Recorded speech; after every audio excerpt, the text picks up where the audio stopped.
আসসালামু আলাইকুম। এখন আমি লেন্স থেকে চ্যাপ্টার 63 আলোচনা করব, কমপ্লিমেন্ট। তো এখানে যে এক্সট্রা ইনফো আমি শুধু সেটা আলোচনা করব। তো কমপ্লিমেন্টসে ইউজুয়ালি 20টা প্লাজমা প্রোটিন থাকে আমরা জানি। তো এদেরকে কেন কমপ্লিমেন্ট নাম দেওয়া হয়েছে? এদেরকে কমপ্লিমেন্ট নাম দেওয়া হয়েছে কারণ কমপ্লিমেন্ট মানে ইফেক্ট অন আদার কম্পোনেন্টস। এগুলো ইউজুয়ালি আদার কম্পোনেন্টসের উপর ইফেক্ট করে, এই জন্য এদেরকে কমপ্লিমেন্টস বলা হয়। মেনলি এরা অ্যান্টিবডির উপরে এফেক্ট তৈরি করতে পারে। তো কমপ্লিমেন্টের 3টা মেন মেকানিজম আছে। এগুলো সেলকে ইউজুয়ালি লাইসিস করে দিতে পারে। সেকেন্ড হচ্ছে এরা কিছু মিডিয়েটরস রিলিজ করতে পারে। থার্ড হচ্ছে এরা অপসোনাইজেশন করতে পারে। আর সব কমপ্লিমেন্টস মেনলি লিভার থেকে প্রডিউস হয়। লিভার হচ্ছে এদের মেন অর্গান অফ প্রোডাকশন। এবার সেই অ্যাক্টিভেশন অফ কমপ্লিমেন্ট, এই কমপ্লিমেন্টগুলো প্রথমে প্রো এনজাইম হিসেবে থাকে, ঠিক আছে? তো প্রো এনজাইম হিসাবে থাকার পরে এইগুলো ইউজুয়ালি ক্লিভড হয়ে যায়, ক্লিভড হয়ে প্রোকেটে অ্যাক্টিভ এনজাইম হয়ে যায়, ঠিক আছে? তো অ্যাক্টিভ এনজাইম যখন হয় তখন এগুলো অ্যাক্টিভেটেড হয় ইউজুয়ালি দুইভাবে হতে পারে। একটা হচ্ছে অ্যান্টিজেন অ্যান্টিবডি কমপ্লেক্সের মাধ্যমে, আর একটা হচ্ছে নন ইমিউনোলজিক্যাল মলিকুলসের মাধ্যমে, যেমন হচ্ছে এন্ডোটক্সিন, ঠিক আছে? এন্ডোটক্সিনের মাধ্যমে এগুলো অ্যাক্টিভ হতে পারে। তো এবার আসি পাথওয়ে। আমরা জানি classical pathway, lectin pathway, alternative pathway 3টা আছে। তো লেকটিন আর অল্টারনেটিভ পাথওয়ে হচ্ছে মোর ইম্পর্টেন্ট, কারণ কি এগুলো ফার্স্ট টাইমে ইউজুয়ালি হয়ে থাকে, কারণ লেকটিন এবং অল্টারনেটিভ পাথওয়েতে আমাদের কোনো অ্যান্টিবডি লাগে না। তো যখন একটা অ্যান্টিজেন আমাদের শরীরে ঢুকতেছে তখন কিন্তু আমাদের শরীরে ওইটার এগেনস্টে কোনো অ্যান্টিবডি প্রডিউস হচ্ছে না, কিন্তু পরবর্তীতে যখন ওই অ্যান্টিজেনটা ঢুকবে তখন আগে থেকে যেই মেমোরি সেল ছিল বা প্রথমেই যে অ্যান্টিবডি প্রডিউস হচ্ছে সেই অ্যান্টিবডিটা কিন্তু পরবর্তীতে ওই অ্যান্টিজেনের এগেনস্টে কাজ করবে।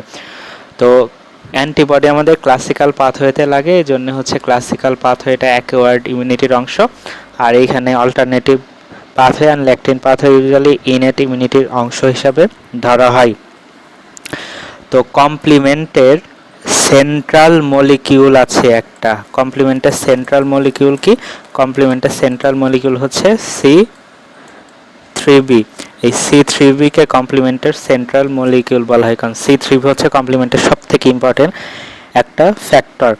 তো C3b ইউজুয়ালি ফরেন মাইক্রোবসের উপরে এর অনেক এফেক্ট আছে। C3b যদি কোনো অ্যান্টিজেন বা ফরেন অ্যান্টিজেনের উপরে অ্যাটাচ করে তাহলে ওটাকে ফরেন হিসেবে ধরা হয়ে থাকে, কারণ C3b ইউজুয়ালি অপসোনাইজেশন করে থাকে। তো C3bর মেন ইফেক্ট হচ্ছে 3টা। কি কি ইফেক্ট? এগুলো ইউজুয়ালি C5 কনভার্টেজ প্রডিউস করে, যেই C5 কনভার্টেজের মাধ্যমে C5b প্রডিউস হয়, যার সাথে 6, 7, 8, 9 অ্যাটাচ হয়ে মেমব্রেন অ্যাটাক কম্পাউন্ড ফর্ম করে। সেকেন্ড ইম্পর্টেন্ট ফাংশন হচ্ছে এটা অপসোনাইজেশন করতে পারে। থার্ড ইম্পর্টেন্ট ফাংশন হচ্ছে আমাদের যেই বি সেল থাকে, এটা হচ্ছে বি সেলের যেই কো স্টিমুলেটরি সিগন্যাল বা সিগন্যাল 2, ওটার জন্য কিন্তু বি সেলে একটা CR2 রিসেপ্টর থাকে। এই CR2 রিসেপ্টর অলওয়েজ এই C3b এর মাধ্যমে স্টিমুলেটেড হয়ে কো স্টিমুলেটরি সিগন্যাল প্রডিউস করে বি সেলটা অ্যাক্টিভেটেড হয়। তার মানে বি সেলের অ্যাক্টিভেশনেও এই C3b হেল্প করে থাকে।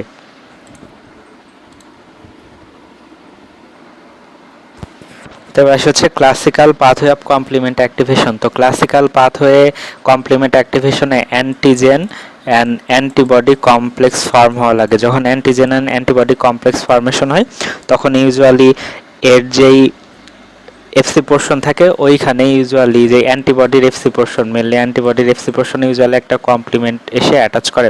তো কমপ্লিমেন্টের C1টা এসে ইউজুয়ালি এখানে অ্যাটাচ করে। যে C1 যখন অ্যাটাচ করে তখন একটা চেন রিয়াকশন অফ প্রোটিয়েজ শুরু হয়, প্রোটিয়েজ, ঠিক আছে? তার মানে এই প্রোটিয়েজের মাধ্যমে C2 বা C4 সবগুলো ক্লিভড হয়ে C2a, C4a, তারপরে C2b, C4b এইগুলাতে কনভার্ট হয়ে থাকে আমরা জানি এই প্রোটিয়েজের মাধ্যমে। তো C1 নিজেই মেনলি একটি প্রোটিয়েজ এনজাইম, ঠিক আছে? তো এই C1 শুধুমাত্র অ্যান্টিবডির এফসি পোর্শনের সাথে বাইন্ড করবে। কোন কোন অ্যান্টিবডি? শুধুমাত্র 2টা অ্যান্টিবডি, কারণ ইমিউনোগ্লোবুলিন M এবং ইমিউনোগ্লোবুলিন G। কারণ এই ইমিউনোগ্লোবুলিন M এবং এই ইমিউনোগ্লোবুলিন G শুধুমাত্র কমপ্লিমেন্ট ফিক্সেশন করতে পারে।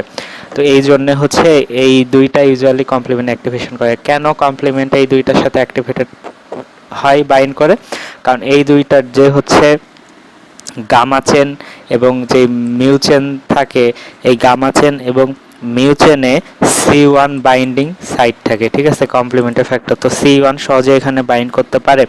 তো C1টা যেহেতু একটা ক্লিভেজ এখানে এসে মানে প্রোটিয়েজ, তো এখানে এসে সহজে এটা C2 C4 কে ক্লিপস করতে পারে। তো এর মাধ্যমে C2AB C4AB এইগুলা প্রডিউস হয়ে থাকে। তো C3A হচ্ছে একটা মেজর অ্যানাফাইলো টক্সিন করে থাকে, সাইড ইফেক্ট লেন্সে লেখা আছে তাই বলতেছি। আর এছাড়াও C5এও আমাদের অ্যানাফাইলোটক্সিন করে থাকে। এছাড়াও C5 এটা কেমোট্যাক্সিসও করতে পারে, এটা একটা কেমোট্যাকটিক ফ্যাক্টর।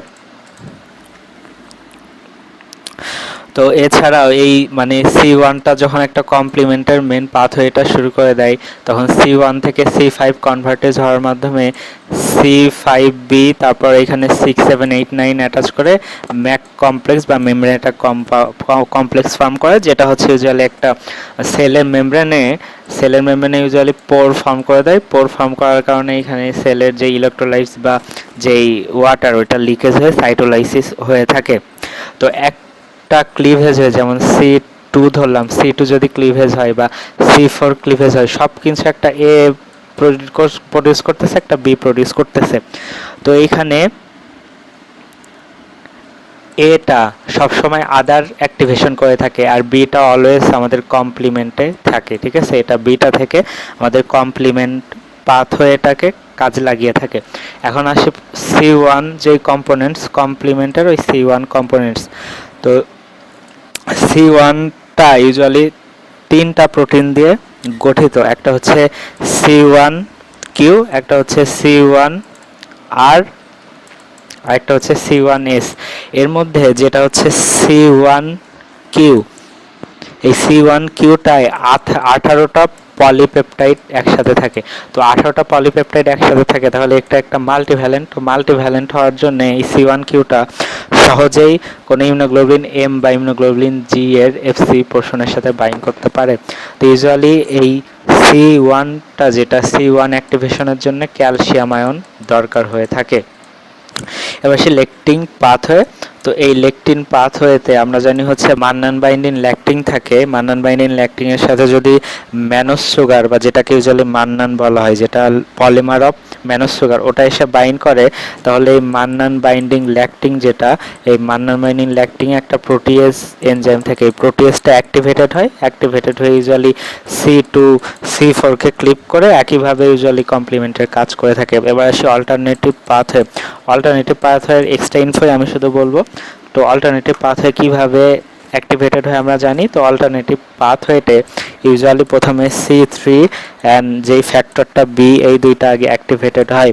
তো C3 অ্যান্ড ফ্যাক্টর B কে প্রথমে ক্লিপ করার জন্য একটা প্রোটিয়েজ দরকার হয়। প্রোটিয়েজটা হচ্ছে ফ্যাক্টর D।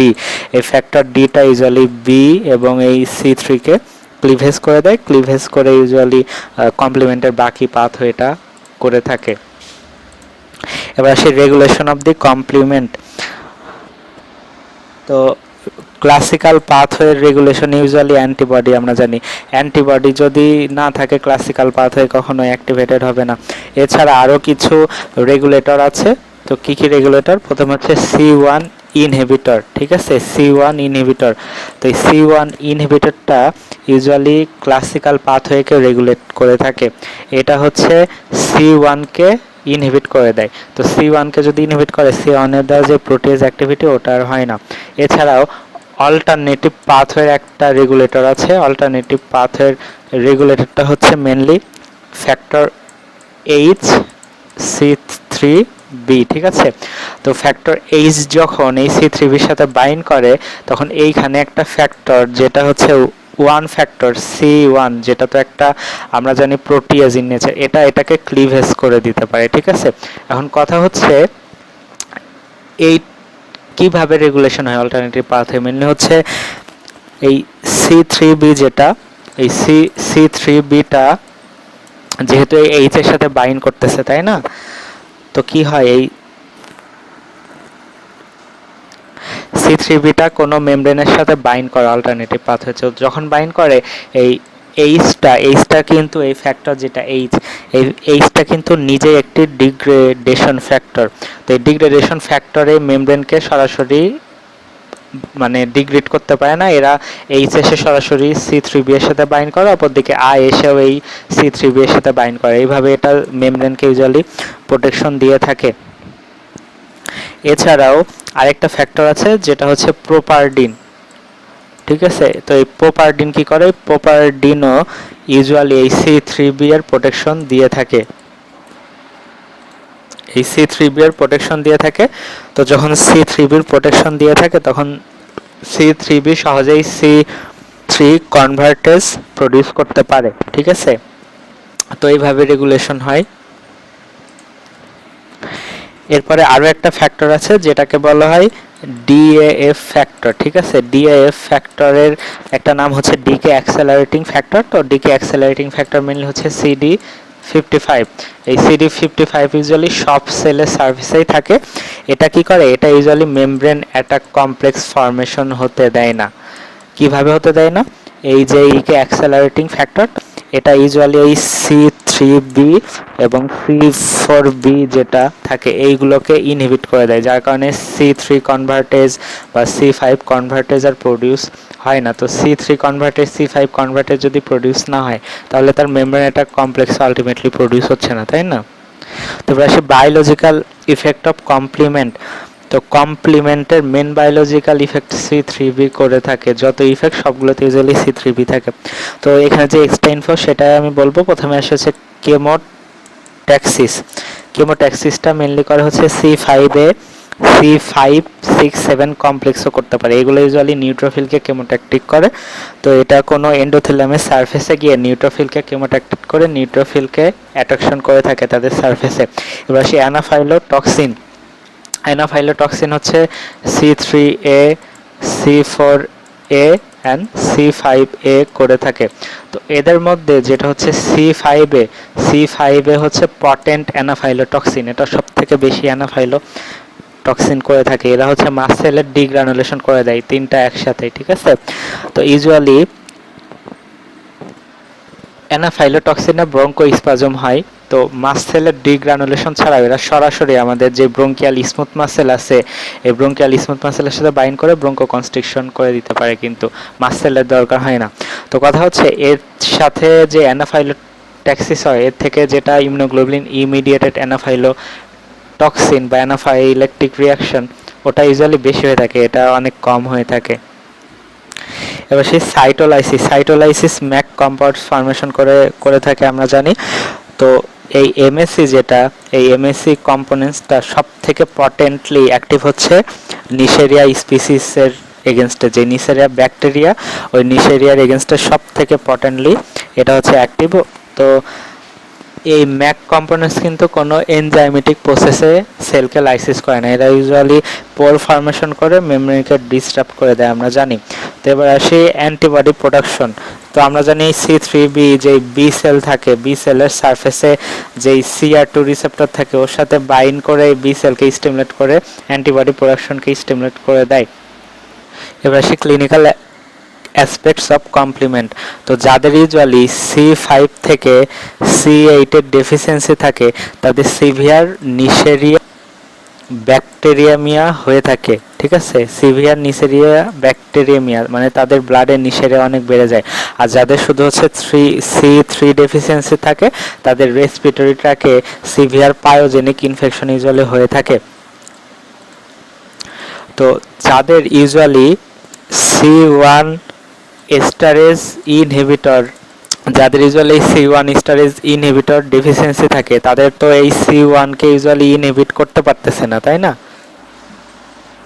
তো কি হয়, এই C1 স্টারেজ ইনহিবিটর যাদের শরীরে নাই তাদের এই C1টা ইনহিবিট হচ্ছে না, তো C1 হাইপার অ্যাক্টিভ হয়ে যায়। তো C1 কি করে, এই C3 তারপর C4 এবং C5 কে ক্লিপ করে দেয়, দিয়ে এইগুলোর C3a C4a C5a ফর্মেশন করে।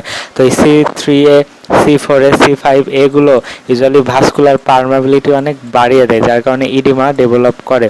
তো ইডিমা সব জায়গায় ডেভেলপ করে, তো ল্যারিঞ্জেও ইউজুয়ালি ইডিমা ডেভেলপ করে। তো এই ল্যারিঞ্জিয়াল ইডিমাটা অনেক হাইলি ফ্যাটাল। তো কথা হচ্ছে যাদের জেনেটিক্যালি মানে জন্মগতভাবে C1 স্টারেজ ইনহিবিটরের ডেফিসিয়েন্সি থাকে, তাদের যদি ইডিমা হয় তখন তাকে বলা হয় হেরেডিটারি অ্যানজিও ইডিমা। এছাড়াও কিছু পেশেন্টের এই DAF ফ্যাক্টরের ডেফিসিয়েন্সি থাকতে পারে। DAF ফ্যাক্টর মানে হচ্ছে ডিকে অ্যাক্সেলারেটিং ফ্যাক্টর। তো decay accelerating factor usually membrane attack কমপ্লেক্সকে ইনহিবিট করে দেয়, আমরা জানি তাই না। তো যাদের হচ্ছে ডিকে ফ্যাক্টরটাই শরীরে নাই, তাদের তো মেমব্রেন অ্যাটাক কমপ্লেক্সটা ইনহিবিট হতে পারছে না। তো এই মেমব্রেন অ্যাটাক কমপ্লেক্সটা যে কোনো সেলের উপরে ইফেক্ট করবে।